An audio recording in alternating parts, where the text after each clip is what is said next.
Sometime between the 7th and 13th century BC, a man was born in Eastern Persia who had a revolutionary idea. He claimed there weren't multiple gods, but rather just one God.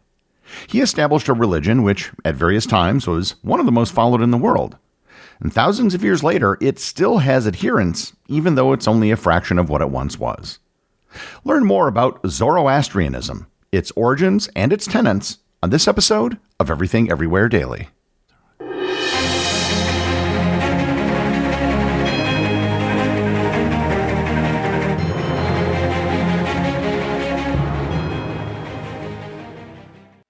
This episode is sponsored by Fiji Water. You've probably heard of Fiji Water and have seen it in stores. Well, Fiji Water really is from the islands of Fiji. Drop by drop, Fiji water is filtered through volcanic rock, 1,600 miles away from the nearest continent and all its pollution, protected and preserved naturally from external elements. In this process, it collects a unique profile of electrolytes and minerals, resulting in more than double the electrolytes as the other top two premium bottled water brands, giving Fiji water its smooth taste. Fiji water's electrolytes are 100% natural, and this water even has a perfectly balanced pH of 7.7. I've recently been trying to reduce my consumption of diet soda, and I found Fiji water to be a great alternative. Visit your local retailer to pick up some Fiji water today for your next backyard party, beach day, hike, or even your home office. Fiji water is Earth's finest water. This episode is sponsored by Mint Mobile.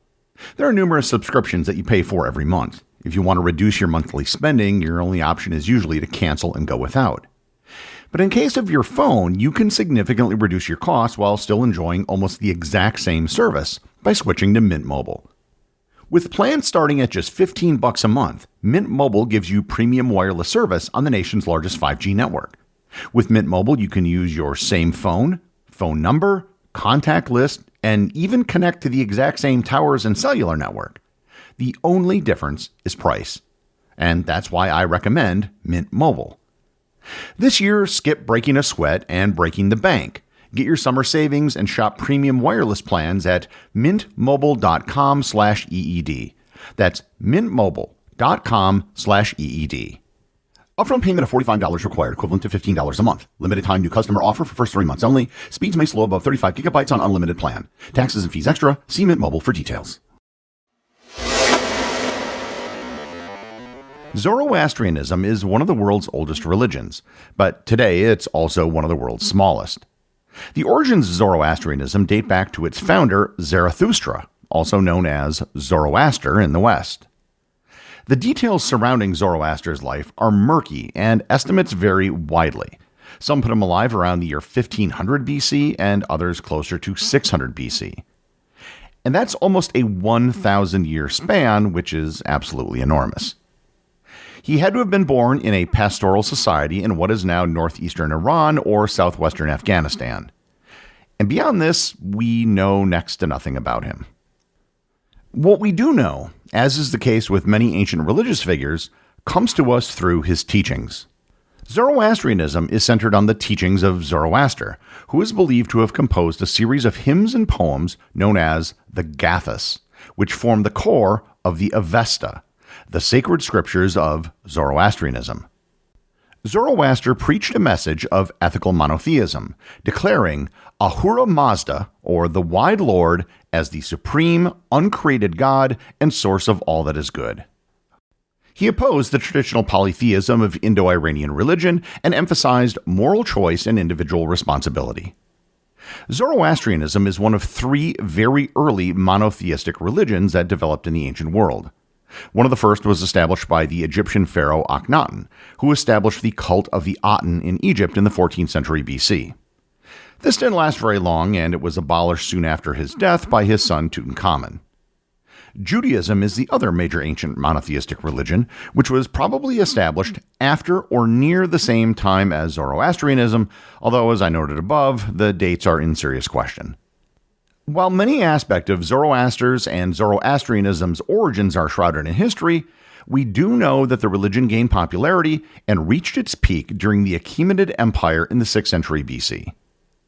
As I covered in a previous episode, the Achaemenid Empire, also known as the First Persian Empire, was founded by Cyrus the Great in 550 BC. It isn't known if Cyrus himself was a Zoroastrian, but even if he wasn't, he was indirectly responsible for the spread of Zoroastrianism. The famous Cyrus cylinder, a clay cylinder inscribed with cuneiform script, is often referred to as the first charter of human rights in the world, embodying Zoroastrian values of justice and religious freedom. However, it doesn't reference Ahura Mazda, but rather the Babylonian god Marduk. This empire, which stretched from India all the way to Greece, became the vehicle through which Zoroastrian ideas spread around the ancient world. The Achaemenid kings, particularly Darius I, did embrace Zoroastrian principles while maintaining religious tolerance throughout their vast domains. During this period, Zoroastrian concepts began influencing other religious traditions. The religion's emphasis on cosmic dualism, divine judgment, resurrection, and messianic salvation would later appear as themes in both Judaism, Christianity, and Islam. The conquest of Persia by Alexander the Great in 330 BC marked the beginning of centuries of foreign rule that changed the dominance of Zoroastrianism. Under the Greek dynasties that came after Alexander the Great, the religion was influenced by Greek philosophical ideas and competition from other belief systems. During the Parthian period in Persia, from 247 BC to the year 224, Zoroastrianism began to develop its distinctly priestly class structure and elaborate ritual practices. The oral traditions of Zoroaster's teachings were systematized, though they still wouldn't be written down until much later. This period saw the religion adapting to survive under non-Zoroastrian rulers while still trying to maintain its core identity. The rise of the Sassanid dynasty in 224 brought about a remarkable revival of Zoroastrianism as the state religion of Persia, and this period represents the religion's second golden age. Under Sassanid rule, the Zoroastrian scriptures were finally compiled and written down for the first time. The religion developed sophisticated theological concepts, elaborate fire temple rituals, and a powerful priestly hierarchy. Sassanid Persia emerged as a significant rival to the Byzantine Empire, with Zoroastrianism serving as a unifying force against the expansion of Christianity. The Arab-Muslim conquest of Persia in 651 fundamentally transformed Zoroastrianism's position in Persia. Initially, Muslims granted Zoroastrians protected status as people of the book, allowing them to practice their religion while paying special taxes. Zoroastrianism initially had the same status as other monotheistic religions, Judaism and Christianity. However, social and economic pressures gradually encouraged people to convert to Islam. Over the following centuries, Zoroastrian communities steadily diminished through conversion, intermarriage, and emigration. The religion retreated to small, isolated communities, particularly in the Yazd and Kerman provinces of central Iran. Despite this decline, Zoroastrian communities maintained their religious practices and cultural identity with remarkable tenacity.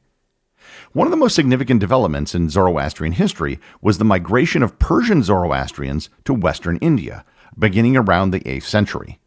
These refugees, who became known as Parsis, meaning from Persia, established thriving communities along India's western coast, particularly in Gujarat. The Parsis developed remarkably well to their new environment while preserving their religious traditions. They developed a unique blend of Persian Zoroastrian heritage with Indian cultural elements, creating a distinct community identity that, like the Zoroastrians in Iran, would prove remarkably resilient over the centuries. During the medieval period, both Iranian and Indian Zoroastrian communities focused on preserving their religious heritage through careful transmission of text, rituals, and traditions. Parsis priests maintained correspondence with their Iranian counterparts, seeking guidance on religious matters and ensuring doctrinal consistency. This period witnessed the composition of important Zoroastrian texts in Middle Persian, followed by later versions in Persian and Gujarati. Religious scholars worked to interpret ancient texts for contemporary communities, developing commentaries and theological treatises that would guide the religion through centuries of minority status. The arrival of European colonial powers in India paradoxically benefited the Parsi community, whose education, business acumen, and cultural adaptability made them valuable intermediaries between Indian and European societies. During British rule, the Parsis became prominent in commerce, industry, philanthropy, and public service. The 19th and 20th centuries witnessed a remarkable Parsi renaissance, with community members playing leading roles in India's industrial development, independence movement, and cultural life. Simultaneously, Zoroastrian communities began emigrating globally, establishing diaspora communities in Europe, North America, and Australia. One of the most notable modern Zoroastrians, Freddie Mercury, came from a Parsi family that had migrated to Zanzibar. Today, there are approximately 110 to 190,000 Zoroastrians worldwide, primarily residing in India and Iran, with other notable populations in the United States, Canada, and the Kurdish regions of Iraq. So far, I've discussed the history of Zoroastrianism, but aside from being monotheistic, what exactly do Zoroastrians believe and how do they worship? As I stated near the beginning of this episode, at the heart of Zoroastrianism lies the worship of Ahura Mazda, who is the uncreated creator of all existence. Zoroastrians believe that Ahura Mazda represents pure wisdom, truth, and goodness. The deity is omniscient, omnipotent, and perfectly just, serving as the ultimate source of moral law and cosmic order. Zoroastrian ethics center on the fundamental principle of humata, hukta, varshta, which means good thoughts, good words, and good deeds. This triad represents the three paths through which humans can align themselves with the divine will and contribute to the cosmic struggle between good and evil. Every human action, word, and even thought carries moral weight and consequences in this system. Zoroastrian presents a dualistic cosmology where the universe is a battleground between the forces of good, led by Ahura Mazda, and evil, represented by Angra Mainyu. However, this dualism is not absolute. Evil is ultimately destined for defeat, and humans play a crucial role in this cosmic drama through their exercise of free will. In Zoroastrianism, every person must choose between truth and falsehood, light and darkness, order and chaos. This choice carries profound consequences, not only for individual salvation, but for the ultimate fate of creation itself. Zoroastrians believe in the immortality of the soul and individual judgment after death. Upon death, each soul crosses the Chinvat bridge, where their deeds are weighed.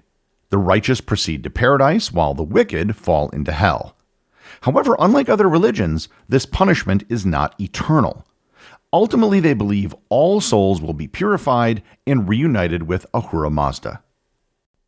The religion teaches that history will culminate in the Frasho Credi, or renovation of the world, which is their version of the apocalypse.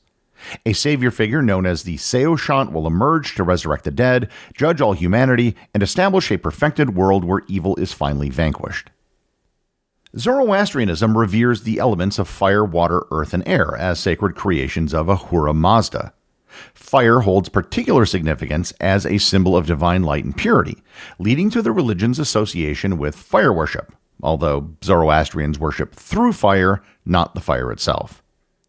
Contemporary Zoroastrian practices center on fire temples. Zoroastrian fire temples are sacred places where the element of fire is enshrined and venerated as a symbol of divine truth, purity, and the presence of Ahura Mazda. Unlike places of congregational worship in other religions, Zoroastrian fire temples are not designed to be gathering halls for sermons. They are sanctuaries designed around the continuous tending and ritual maintenance of a sacred flame.